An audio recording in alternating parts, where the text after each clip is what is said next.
చంద్రబాబు నాయుడు గారు రాజధాని అమరావతి అని చెప్పాడు. మేము రాజధాని అమరావతి కాదని ఎప్పుడు చెప్పలా, 3 రాజధానులు అని చెప్పాము. చంద్రబాబు నాయుడు గారు 1,00,000 కోట్లు ఖర్చు పెట్టడానికి సిద్ధంగా ఉన్నాడు, అంతే కదా. ఇవాళ 1,00,000 crores he spending in Amaravati.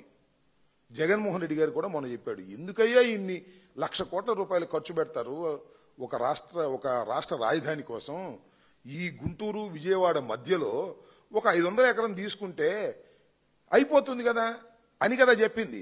ఆయనకి ఇచ్చినటువంటి అడ్వైజ్ ఇంత కావాలా, 1,00,000 కోట్లు, దానిలో 52,000 కోట్ల రూపాయలు అప్పు.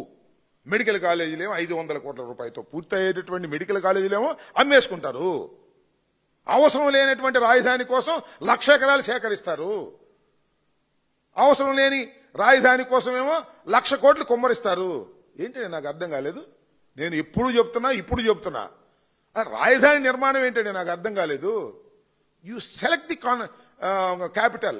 గుంటూరు సెలెక్ట్ చేసుకుంటావా, నెల్లూరు సెలెక్ట్ చేసుకుంటావా, లేక అనంతపూర్ సెలెక్ట్ చేసుకుంటావా, వైజాగ్ సెలెక్ట్ చేసుకుంటావా, విజయవాడ సెలెక్ట్ చేసుకుంటావా, అంతే. రాజధాని నిర్మాణం ఏంటి నాకు అర్థం కాలేదు.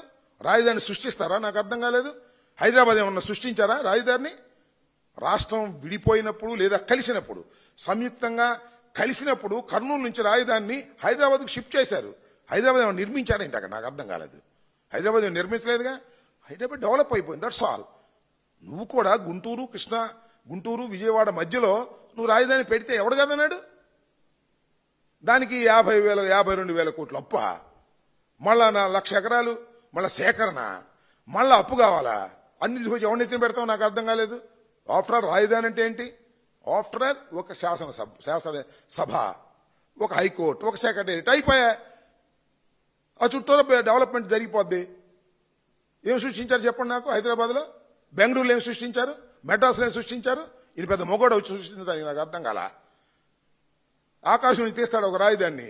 అమరావతి అంటే ఎక్కడ అమరావతి రాజధాని? ఎప్పుడు గయిద్ది? తీసుకొచ్చి పెద్ద గుంటలో పెట్టాడు. నీళ్లు దోడాల్సి వస్తుంది రోజును. వర్షం పడితే నీళ్ళు వెళ్ళవు. దానికి మళ్ళీ పెద్ద స్కీము, దానికి కొండవీటి వాగు నుంచి లిఫ్టు, దానికి చెరువులు. ఏంది? ఏమవుతుంది రాష్ట్రం నాకు అర్థం కాలేదు. రాష్ట్రం ఇప్పటికే రాష్ట్రంలో వనరులు లేక ఇబ్బంది పడతా ఉంటే ఇంకా నువ్వేంతో సంపద సృష్టిస్తానని చెప్పేసి అప్పుడు సృష్టించేటువంటి కార్యక్రమం చేస్తున్నాడు. రాష్ట్రానికి పచ్చి ద్రోహం చేస్తున్నటువంటి వ్యక్తి నారా చంద్రబాబు నాయుడు గారని మరొకసారి ఘంటాపథంగా చెప్పదలుచుకున్నాం.